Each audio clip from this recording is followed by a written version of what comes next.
Tell me more about your leaders. Who is the current leader of your species, and where are they leading you? We don't have just one leader for the whole planet. The world is divided into countries, and each country has a leader of its own and a government of its own. You don't have one government that rules the whole planet?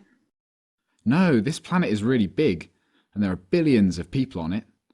The world is divided up because people in different places want different kinds of leaders and governments. How many countries are there? A couple of hundred, I think. So there are millions of people per country? Yes, or hundreds of millions in some of them. And all the people in a country live under one single government? There can be layers of government, but there's only one government in each country. That's how it works. But you can have multiple governments on the same planet? Yes, and it's better that way.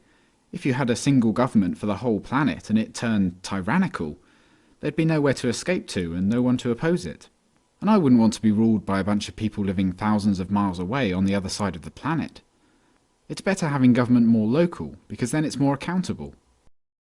How far is it from here to where the rulers of this country live?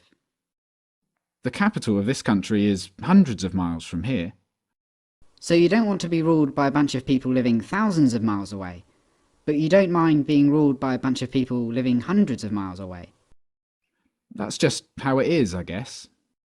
Why don't you and your neighbours set up your own country here, so you can keep a close eye on what the individuals acting as your government are doing?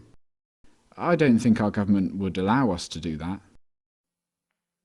So you have these countries, some big and some small, and the individuals living in each country separately choose which people are going to be their politicians and act as government of that country. Yes, although not everyone is lucky enough to live in a country where we get to choose our leaders. A lot of countries have kings or dictators or warlords running their government. People in undemocratic countries don't get to choose their leaders. So you consider yourself lucky because you live under a democratic government, where you, along with millions of other people, get to vote, and whoever gets the highest number of votes becomes leader of the government, the gang that tells you what to do and robs you. Yes, but there's more to it than that. Democracy isn't the only thing that's great about the government of this country. In fact, democracy itself is not an ideal system at all, everyone knows that. With a pure democracy, the majority rules, because the politicians do whatever the majority of people want them to do, and this can be a problem for minorities. We know this. The real reason why we're lucky in this country is that our government is not a pure democracy, but a republic. With a republic, minority rights are protected against the tyranny of the majority. How? Our rights are listed in our constitution, the document that established our government.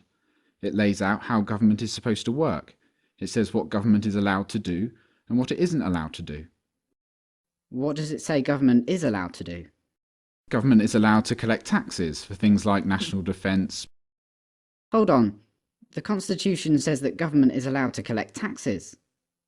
So it says that the individuals who are acting as government are allowed to rob everyone else using threats of violence. Yeah, but only to do good things. Where did the Constitution come from? It was written by the founders of this country, the people who first set up the government. The first politicians of the country.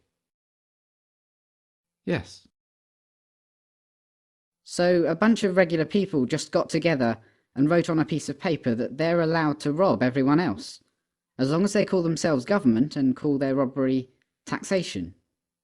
Then, because they have this special piece of paper, everyone just sits back and lets these guys rob them? You're missing the point. The founders wrote the Constitution to restrain government. They made sure there was a separation of powers, so there were checks and balances in the system. They did this to strictly limit the power, size and scope of government. They made a list of things the government can do and must do, and everything else the government can't do. They even wrote about specific things that the government can't do, like violating the inalienable rights of the people to life, liberty and the pursuit of happiness. Okay, but I don't see why the piece of paper is so important. I mean, hypothetically, what if the majority of the people want government to do something that the Constitution says government shouldn't do? Couldn't the people vote in politicians who promise to do it for them, regardless of what the Constitution says? How does having your rights listed on an old document help protect your rights today? Well, if the politicians who get voted in want to pass unconstitutional legislation, then the third branch of government, the judicial, will step in and not let the legislation pass. The founders recognised the problem of democracy, so they gave us a Supreme Court, and their role is to check whether legislation is constitutional or not. But the Supreme Court is itself part of the government.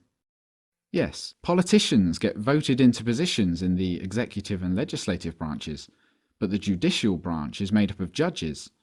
So if a majority supports the government violating the rights of a minority, the judges of the Supreme Court simply won't let it happen.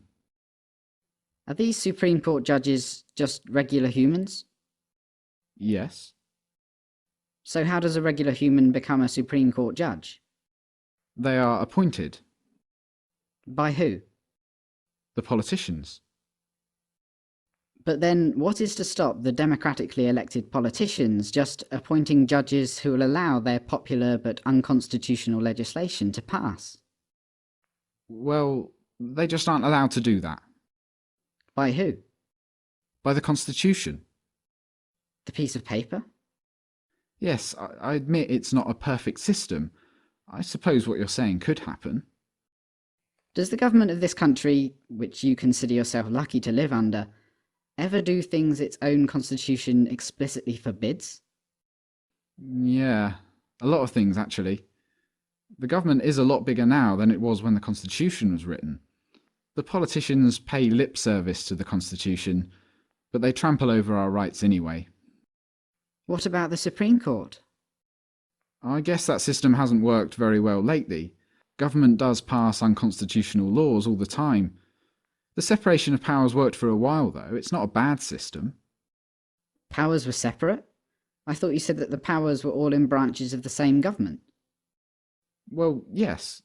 The branches of government are totally independent and separate from each other, except that they're all part of the same organisation and all funded by taxation. So when you said the system had checks and balances in it, you meant that the government would check itself and balance itself. That was the idea. So let me get this straight.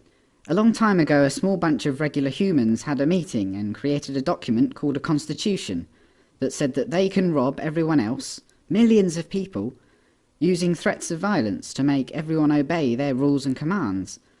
But so that the masses of the people would let them get away with this robbery and slavery, that small bunch also promised in the same document that there were some things the government would never do, and they described a way to structure government so as to restrain it. But over time, the promises have proven to be worthless, the restraints have proven to be useless, and government has grown significantly in size, power and scope, violating more and more of the rights of the people. It sounds to me that if the Constitution was written to constrain government, then it's been a complete failure. Well, the real problem is that people just don't believe in the Constitution anymore. The Constitution only works when people know what it says and why it's important. If people just knew that, then they wouldn't vote for politicians who violate it. An informed populace, that's the only way to really restrain government. Wait, you said you feel lucky because this country is a republic, not a democracy, and a republic has these supposed checks and balances that prevent government from violating people's rights, even when a majority wants to violate the rights of others.